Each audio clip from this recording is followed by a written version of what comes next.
perfection of your devotional service will be to love Radharani.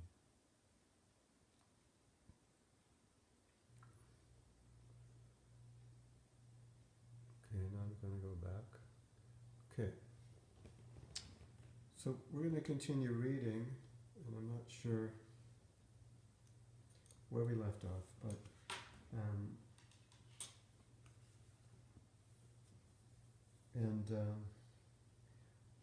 yes, as we did 2 days ago, we read some things that we had read before. So that's okay, we can continue to discuss them. So we're studying the position of Radharani and the love that Radharani has for Krishna. I'm going to try to bring this closer because I don't want to wake anybody up, and I'm in an open room. And I could wake up. Of course, maybe they want to come and hear, but we went to bed late last night, and they have to go to work. Radharani is not a different person from Krishna, or rather, she is both one with and different from him.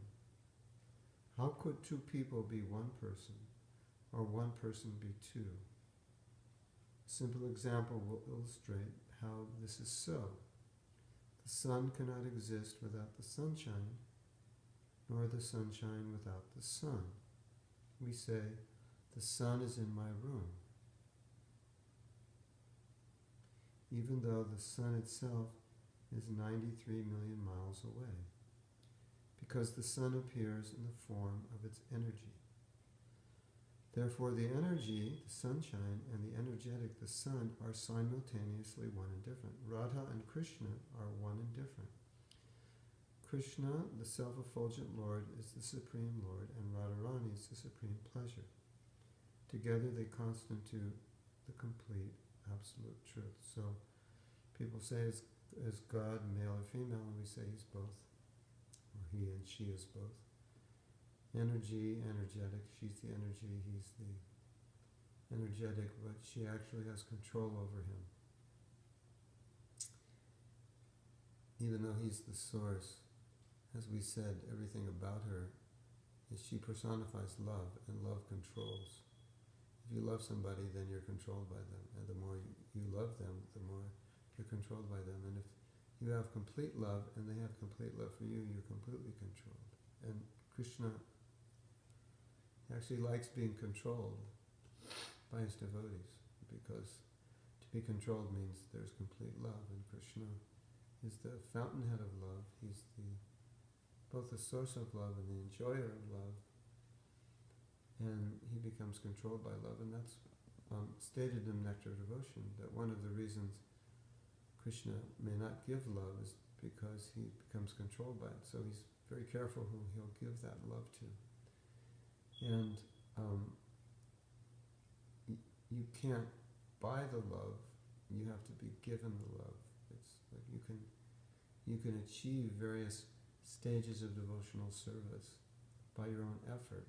But prema, you can't get it by your effort. That Krishna has to give it. He won't just let you slip in behind his back and get it. So everything is happening by Krishna's mercy. So we're advancing by his mercy. But through our effort, we're rising to different stages of devotional service. But love, that Krishna gives it. You can't. There's no other way to get it. Only he can give it. And when he gives it, he becomes controlled by it. And those who have the most love, Krishna's most controlled by them. And so Krishna's most controlled by Radharani. And Prabhupada said he's plaything in her hand. But that's what he wants, and he creates her to be a plaything. So it's not, he's both controlled by her, but he created her to control him. And his creation of her is eternal. That's another interesting phenomenon. You create something, but it always existed. So it means it's an energy from you. You're the source, and that's your energy. And so sometimes Radharani is known as Krishna's counterpart because she is manifested from him, has his energy, Ladini Shakti, the blissful potency. One cannot understand anything about Radha and Krishna through mental speculation. Krishna and his potencies are achintya, inconceivable, and ananta, unlimited. He is the very source of the mind itself, and therefore he is beyond the mind. The limited mind cannot understand the unlimited personality of Godhead. The Vedic literature explains this very logically. That which is transcendental to material nature is inconceivable, whereas speculative arguments are all mundane. Since mundane arguments cannot touch transcendental subject matters, one should not try to understand transcendental subject matters through mundane arguments. So then you might ask, well, if the mind can't understand transcendental subjects, and the affairs of Radha and Krishna are certainly the highest, how will we understand? And if we can only understand through devotional service, which is the answer, then the next question would be, why are we hearing about it? Because hearing is devotional service, and hearing is purification. But at least we understand that we can understand what we can understand through the limits of our mind and senses, and everything else that we need to understand about Radha and Krishna is going to happen through our bhakti. So there's obviously theoretical understanding. One of the things we understand is that we don't understand. But one of the things we understand is that we can only understand, not that we don't understand, but we can only understand so far. But we understand that hearing and chanting about what we don't understand purifies our heart, so that through the heart we'll understand, because to the degree that we're purified, we can understand. So it's simultaneously we have to understand, and the process of trying to understand purifies us.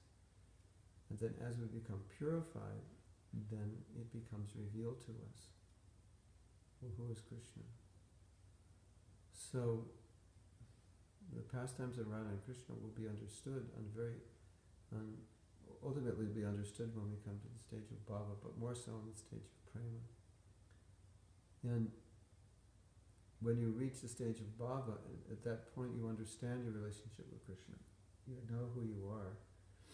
And when you hear about Krishna, you're not just hearing, but you're actually entering the pastimes, at least the pastimes in relation to who you are in Krishna Lila. You understand that.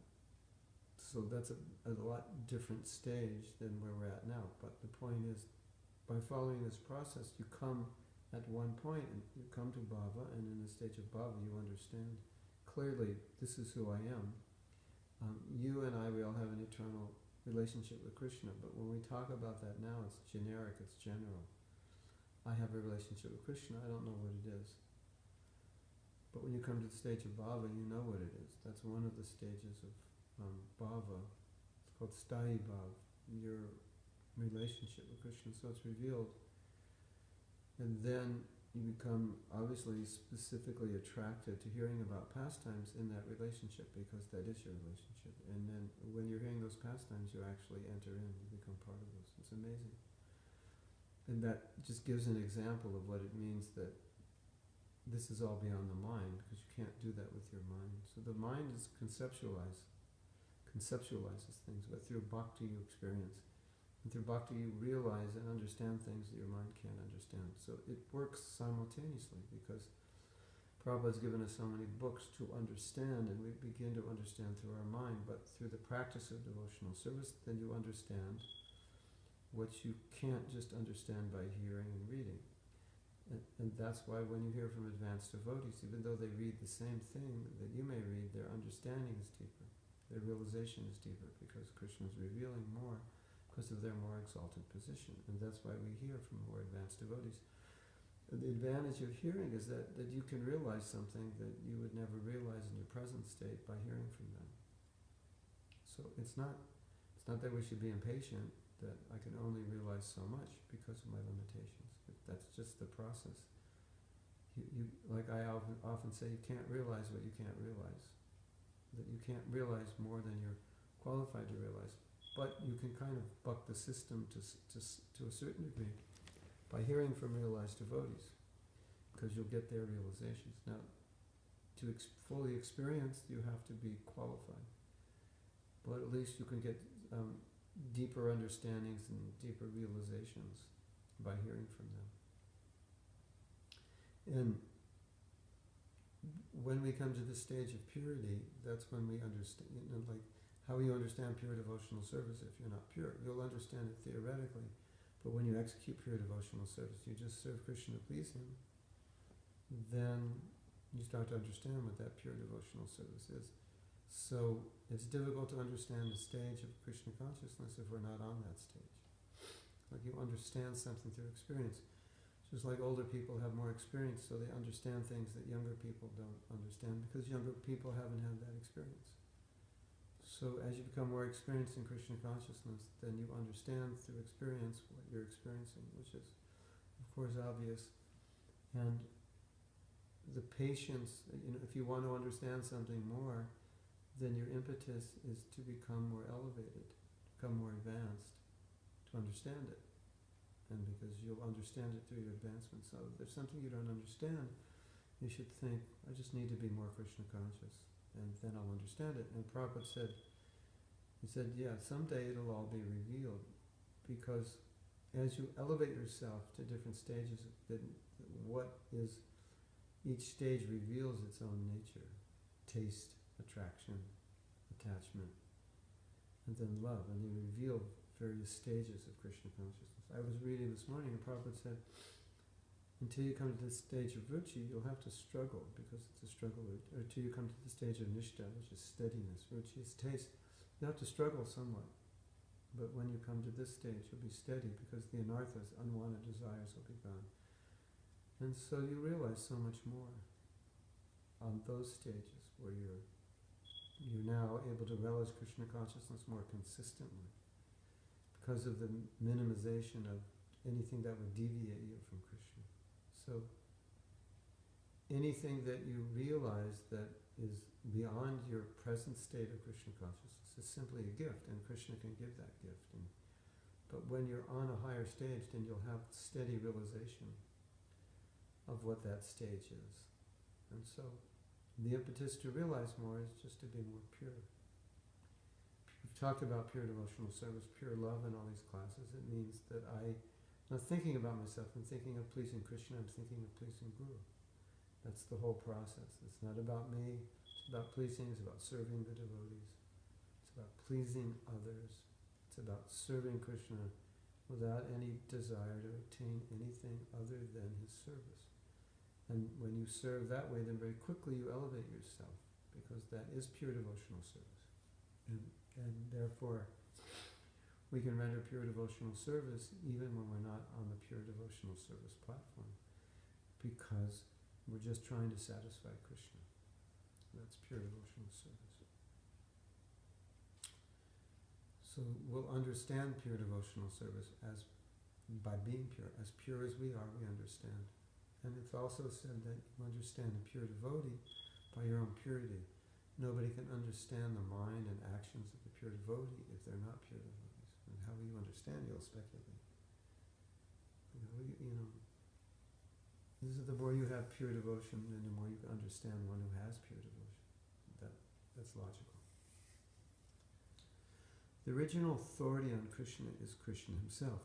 Everyone is first an authority regarding his own self, and this is also true regarding Krishna. Moreover, since Krishna is unlimited, no one can understand him fully. Krishna's disciple Arjuna confirms this. Swayam evat manatmanam beti tvam purushottama bhuta bhavana bhuteshu deva deva jagatpate. Indeed, you alone know yourself by your own potencies. O origin of all, Lord of all beings, God of gods, O Supreme Lord of the universe, you know yourself by your own potency. Although Krishna is inconceivable to mental speculation, those to whom he reveals himself can understand him. Krishna first gave such transcendental knowledge to Brahma, the first created living being. Brahma later transmitted this knowledge to his son Narada, who transmitted it to Vyasa, the author of Bhagavad Gita. In this way, the knowledge has descended from master to disciple through a chain of bhakti tradition. Even down to the present day, a spiritual master in this disciplic line is a bona fide authority regarding Krishna. He is the proper person from whom to receive transcendental knowledge. So one aspect of understanding Krishna is you receive knowledge and then you give it to others, and you don't have to realize it fully. You don't have to fully understand it, but if you repeat it, the knowledge is pure. And so sometimes we repeat something which we may not fully understand, and it's possible those in your audience will understand it in a more complete way or a different way than you, and that's okay. But there's an interesting story in Sarvabhauma. I believe it was Sarvabhauma Bhattacharya. He wanted to hear Lord Chaitanya recite or explain a verse. Atmarama chamunayo nigantas api yarukame. There's a verse where he talks about those who are self-satisfied.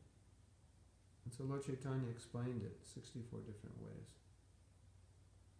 Now, I think he explained it to Sarvabhauma, and then Sanatana Goswami said, "Can you explain that verse as you explained to Sarvabhauma?" And he said, "Well, I don't remember what I explained to Sarvabhauma, but I'll explain the verse." And then he explained it in another 64 ways, but none of those ways touched the first 64 explanations. And so Lord Chaitanya, when he said, "I don't remember what I was saying," he was saying that it was just coming through me. So I was just an instrument. And the interesting thing about it is that in this discussion, when you have this kind of discussion, that sometimes things come through you that you're giving to another person that you may not even understand completely. Lord Shiva said that, he said something amazing. He said, "I understand the Bhagavatam, and Sukadeva Goswami understands the Bhagavatam. And the Bhagavatam was written, compiled by Vyasadeva, and he said, Lord Shiva said, Vyasadeva may not fully understand it. He compiled it, he explained it to Sukadeva Goswami.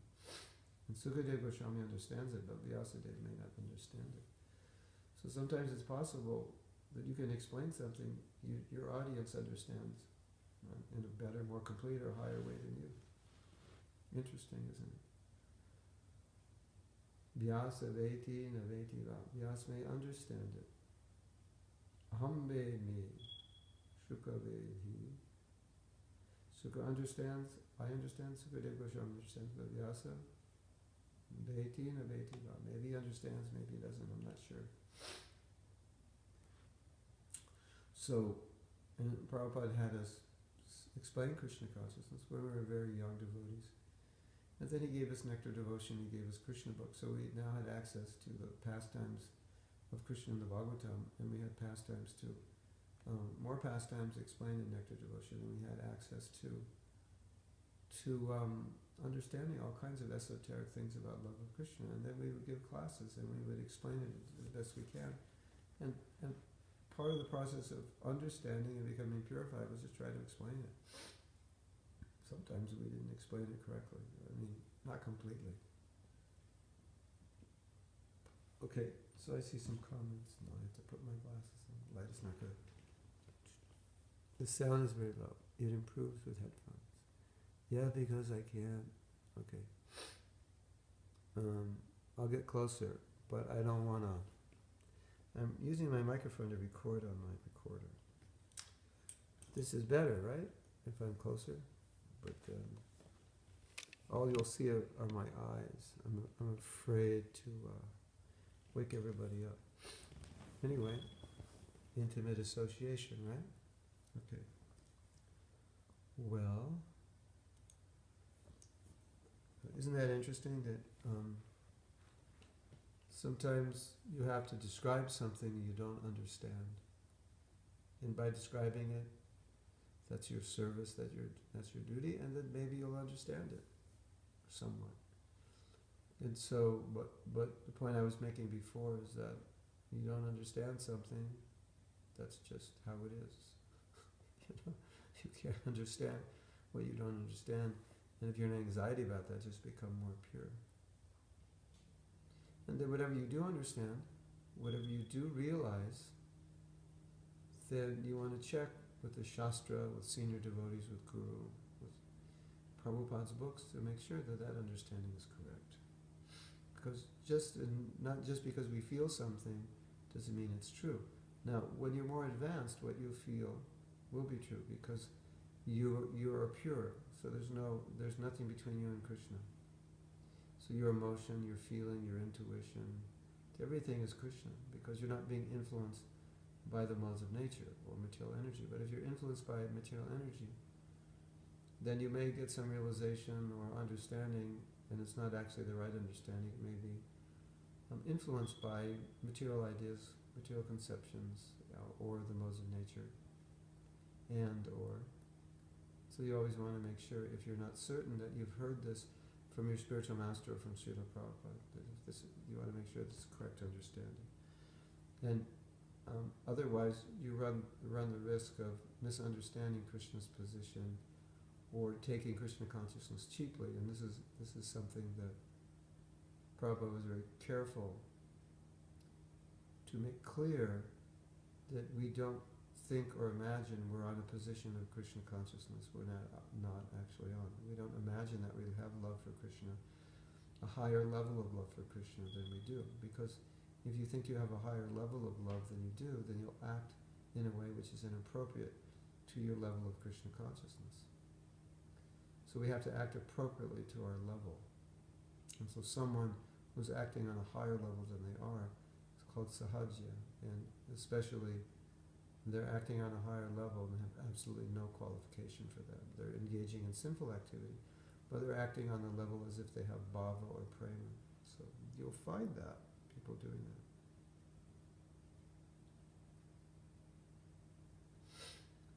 And they'll be talking about very high aspects of Krishna consciousness, and they themselves are not even moral. So there is a tendency to cheat in the heart of the conditioned soul. There's a tendency to think that I have more love for Krishna than I really do. And so love for Krishna, so how much do I love Krishna? Well, how much do you love your spiritual master? How much do you sacrifice for your spiritual master? How much do you sacrifice for other people in the service of Krishna? And how much do you sacrifice in the service of Prabhupada? And that's a monitor of your love. It was a nice story, beautiful story. Some devotees were discussing the love of the gopis and how that intensity or level of love that the gopis had for Krishna would manifest in a person on this planet. And one of Prabhupada's first disciples was there in this discussion, and he said, I'll tell you how it manifests. He said, when you give up everything at the end of your life and go on a boat, and you may possibly die, and you have no money, and you don't know what lies ahead. He said, that's love in the mood of the gopis. You understand what he's saying? It's that it's not artificial, that I just feel it, but you manifest it in your dedication and your sacrifice. Because the gopis sacrificed everything for Krishna, and that's what Prabhupada did. He sacrificed everything for Krishna. So you say Prabhupada has love in the mood of the gopis. So it's not just, well, I've read about the gopis and I've read about this love and I think I'm feeling something. But it would manifest in your service to your spiritual master. It would manifest on this plane in your practical service. Right? Does that make sense? Okay, if you can't hear me, get your headphones. Because I really don't want to wake everybody up.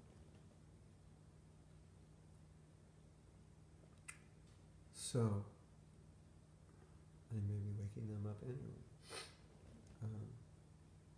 That's clear, I think, right?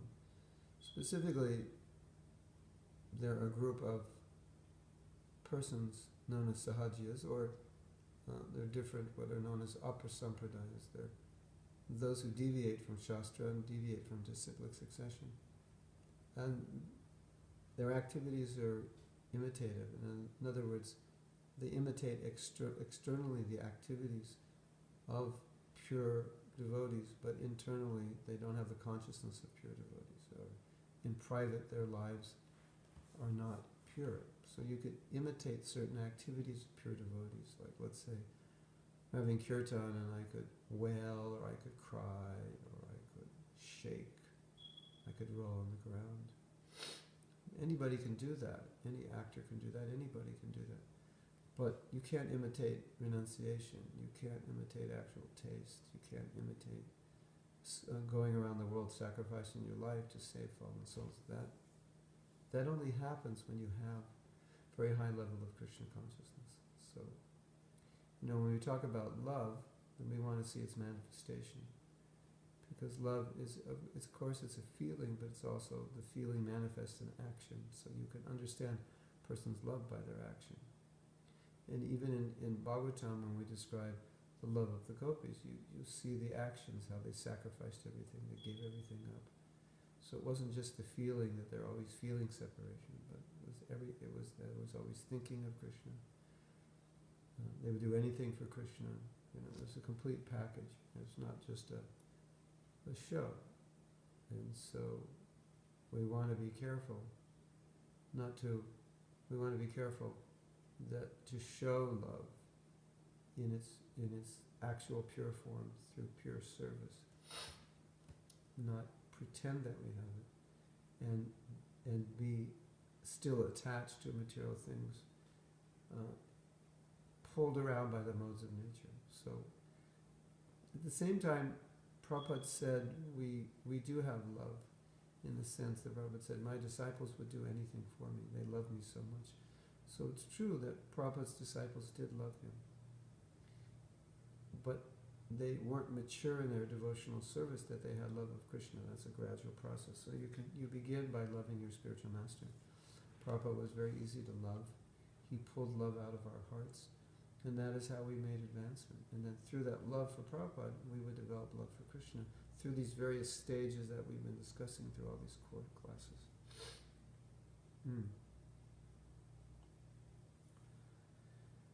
According to such spiritual authorities, Krishna is the reservoir of all pleasure, and therefore he is all attractive. Yet Krishna himself derives pleasure from the service rendered by his devotees. Such devotional service attracts even him. Krishna himself, while speaking to a friend, confirms this as follows. My dear Uddhava, you may know from me that the attraction I feel for devotional service rendered by my devotees is not to be equaled, even if one performs mystic yoga, philosophical speculation, or ritualistic sacrifices, studies Vedanta, practices severe austerities, or gives up everything in charity. These are, of course, very nice activities, but they are not as attractive to me as the transcendental loving service rendered by my devotees. So basically what Krishna is saying is that the essence of religion is pure service. And so if you do austerities, or you do any kind of ritualistic activity, or you know a lot, or you make certain sacrifices, if it's not in relation to pleasing and serving Krishna out of love, it doesn't attract him, because it becomes independent of the relationship. It's just an austerity, but it's not something that was done necessarily to please Krishna. It might have been done to purify oneself. Of course, that's good. But just doing something to purify yourself is not, you can do yoga, asana, and mystic meditation to purify your consciousness. But it's not really directly, if it's not directly in relation to pleasing Krishna, it doesn't really attract him. So therefore it's said that, as we were saying before, devotional service attracts him because it's in relationship with him. It's directly meant to please him consciously. And therefore, a devotee will do austerity, and a devotee will do sacrifice, will do so many things, but not independent of what's connected to pleasing Krishna. Not just, okay, I'm just going to do some austerity because austerity is purifying, so I'll build a fire and I'll sit outside in the hot sun. That yogis would do that, but that doesn't really please Krishna. That's not in relation to Krishna. But I will offer a fruit, a flower, water, a leaf to Krishna. That pleases him, he's asked for that. So that's what he's attracted by. The attraction I feel for devotional service rendered by my devotees is not to be equaled, even if one performs mystic yoga, philosophical speculation, or gives up everything in charity. So these are great activities. Krishna says, these are nice activities, not attractive. As attractive to me as transcendental loving service. You know? It's like the difference between someone doing something for someone else and it's really nice, and someone doing something for you, personally. Okay. Krishna is full of 6 opulences. Beauty, wealth, fame, strength, knowledge, and renunciation. No amount of material opulence, therefore, can attract him. Just as one could not attract a millionaire by offering him a few dollars, one cannot attract Krishna merely by one's limited material opulence. Nevertheless, pure devotional service attracts even Krishna. This is the unique transcendental excellence of devotional service. So, what's being said here is that if someone has a material body, then they enjoy material sense gratification. That's how we become happy in this world, or that's how pleasure is derived in this world. It's derived through the body, or it's derived through the mind, which is the subtle body, or through intelligence, through intellectual activities, or through activities which stimulate the mind, or activities which stimulate any one of the senses. So Krishna doesn't have a material body, so how do you stimulate Krishna's senses with something material if he doesn't have a material body? You don't. So he's making the point that he has all the wealth, strength, fame, beauty, opulence. So there's nothing of this world that's attractive to him. And so if you want to attract him or please him, then it's not the fruit or the flower or the water that you get, or the leaf. Like Krishna says in that verse, Patra Pushpam Balam Tayam Yo Me Bhakti. You may offer it with love. So that's the real thing that Krishna is attracted to, because the material thing, it's just material. In and of itself, it has no attraction to Krishna. It may be beautiful to us. That's where we get sidetracked. We may look at it and say, well, this is attractive. This is the best mango. And I should offer the best mango to Krishna. And that's true, but does Krishna really like the best mango? But when you offer it with love, and it's saturated with your love, then he likes it. Because otherwise, what's a mango for him? It's just material. He doesn't have a material tongue. He doesn't taste sense gratification. We do, so we think he'll like it. And yes, you should offer the best mango to Krishna. That's the meditation, that's the service. But one who doesn't have a material body cannot be attracted by material opulence. It's impossible. You can't purchase Krishna. Like even you'll try to do something wonderful without love. You can't purchase Krishna that way. So in everything we do, we should try to do it with devotion. Because of course, sometimes the very act is an act of devotion because there's so much sacrifice involved in the act. So many devotees sacrifice so much. So the act itself is devotion, there's no question. But some acts in and of themselves are not necessarily devotional.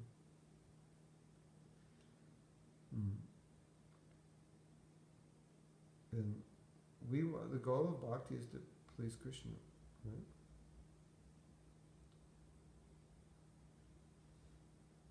So you can't attract a millionaire with a few dollars. But how could you attract him? Prabhupada said, pet his dog, or give a lozenge to his son, a piece of candy to his son, then he's happy. So you have to know how to please Krishna. You please his pure devotee. Or you please Radharani. Pure devotee represents Radharani. Spiritual master represents Radharani because it's through the spiritual master that we serve Krishna. It's through Radha that service goes to Krishna. Srimati Radharani is the embodiment of pure devotional service. No one can be a greater devotee than she. The very name Radharani comes from the Sanskrit word Aradhana, which means worship. Her name is Radharani because she excels all in worshipping Krishna. It means the one who worships is the best worshipper of Krishna. That's what Radharani means. One who worships Krishna is the best.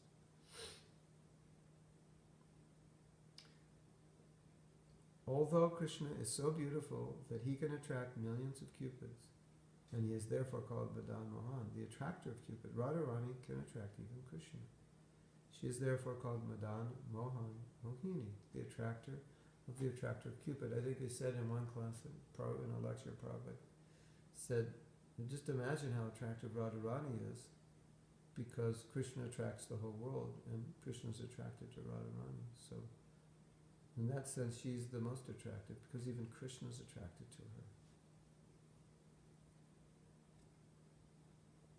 Everyone's attracted to Krishna. What's he looking at? He's looking at Radharani. Right. So she's called Madan Mohan, the Mohini, the attractor of Cupid. But this idea of Madan Mohan is that Cupid is the god of love, or the god of attraction. So everybody's attracted to the opposite sex, and when you fall in love, the idea is Cupid shoots his arrows, and you become attracted. But Cupid is attracted to Krishna. Although he's attracting everyone, he loses his mind in Krishna's presence. So Krishna is known as the attractor of Cupid. Cupid attracts everyone, but he attracts Cupid. And then he who attracts everyone, Radharani, attracts him. Madan Mohan Mohini.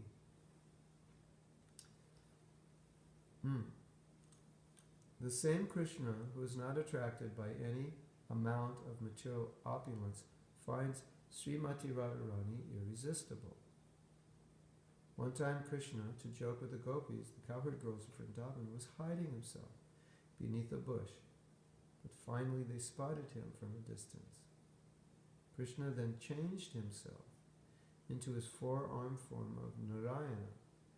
When the gopis approached and found Narayana instead of Krishna, they were not very interested in him. Only Krishna's two-armed form attracted them. They therefore offered their respectful obeisances unto Lord Narayan and prayed that he would bestow upon them the benediction of Krishna's eternal association. So the point is that the gopis, they only love Krishna. So Krishna would play a joke on them and just glorify them.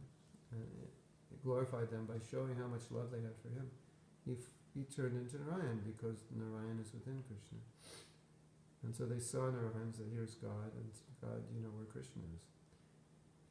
It just shows they were only interested in Krishna. That's it. That's all they think about. They prayed to Lord Narayan, would he bestow upon them the benediction of Krishna's eternal association. Do you know where Krishna is? Can you benedict us with his eternal association? They went on searching for Krishna. But when Srimati Radharani passed by, Krishna tried to maintain his disguise, but he couldn't do so, and he kept slipping back into his two-armed form. So, what was happening here is that Krishna can't engage in loving affairs with Radharani in the form of Narayana. And so when she showed up, his love turned him back into Krishna. So the other gopis, he hadn't turned into Krishna yet, but when Radharani came, he couldn't contain himself because of his love. So this pastime glorifies Radharani. That Krishna could not maintain any disguise or any distance from Radharani because that affection is so strong. And to engage in relationship with her, he had to engage in his form of Krishna, because Narayan only engages with Lakshmi, not with Radharani. Krishna says in Bhagavad Gita that as one surrenders unto him, he reciprocates accordingly.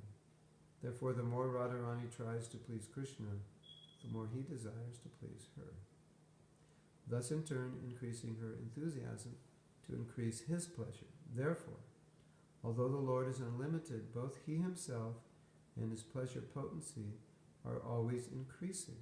The all-blissful reciprocation between the Lord and his pleasure potency is expressed in the transcendental pastimes of Radha and Krishna, which are described in the Krishna book. So, naturally, if love is pure, then you want to please the other person. And if it's not pure, then it's mixed with what can I get. So in our mixed state of devotional service, We're serving Krishna, but we're thinking, what can I get also? Krishna, I need this, I need that. And the reason we feel we need these things is because we're not yet elevated to a point where simply we want to serve Krishna. There's nothing in our heart other than to please him. So that stage is coming. But here it is said, on that stage of purity, Radha just wants to please Krishna, Krishna just wants to please Radha. What's higher than that? There is nothing. There's no higher pure love that exists anywhere in the world.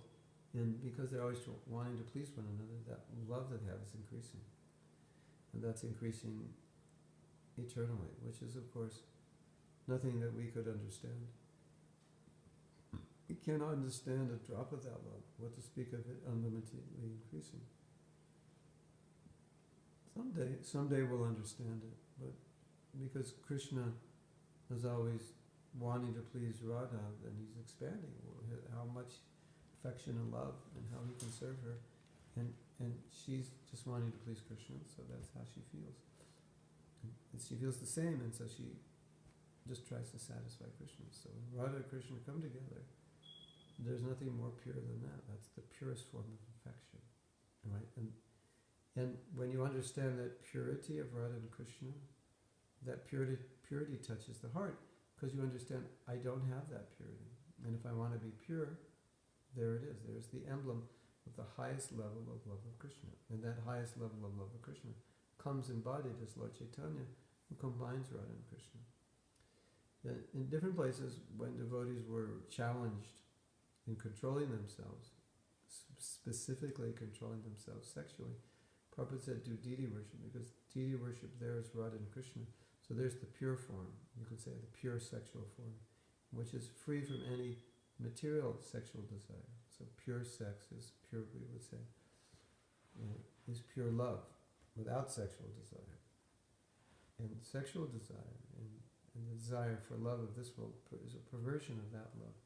So when you're engaged in the service of Radha and Krishna, which also means just going to the temple and doing kirtan, seeing the deities, there's the form of pure love. And that form of pure love purifies us of any impure desires for love in this world. At least we should say not love, I would say lust. It purifies the lust. And the lust is that I either want to be Radha or Krishna. I want to imitate their position. I want to enjoy. I want to enjoy the opposite sex. I want to be in the role of Krishna or the role of Radha. So it purifies that desire because you're dealing with the purest form of affection and love. And just by worshipping them, it purifies the heart. Right? You have that experience? Yes? When you see the deities, you feel different?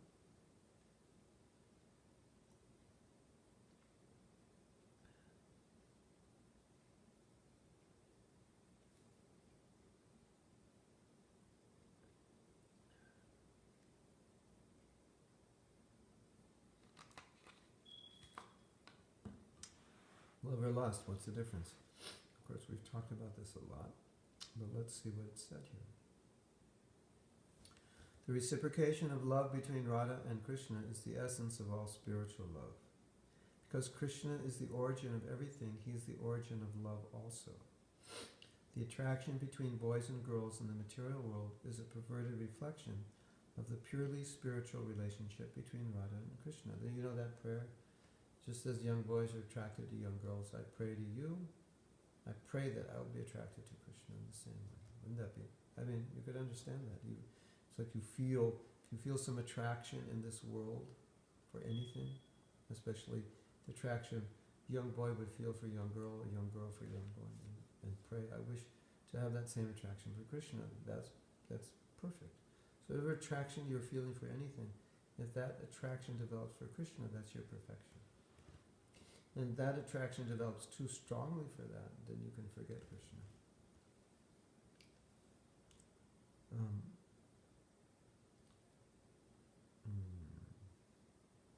Because Krishna is the origin of everything, he is the origin of love. The attraction between boys and girls in the material world is a perverted reflection of the purely spiritual relationship between Radha and Krishna. One who thinks he can be happy through material, sexual enjoyment cannot understand the relationship between Radha and Krishna. And conversely, if one hears about Radha and Krishna from a bona fide spiritual master, his material sexual desires evaporate. And a lot of times, when people hear about the four regular principles, they especially get thrown off by the no illicit sex. The other ones, there's not a problem for most people. So many people are actually following those. If you don't take drugs, you're a vegetarian. You don't gamble, you're following. But the no illicit sex, that's a hard one. And when people know I practice spiritual life, sometimes they say, don't tell me you're celibate. That's like the worst thing in the world for them to hear. So what's being said here is that if you have that desire to enjoy to such a degree that you can't understand there's something else better than that, then how will you understand Radha and Krishna? Because they're the emblem of that thing which is better than that. And that if you want to understand them, then you have to be free of lust. All kinds of lust, sexual lust and all kinds of lust and greed.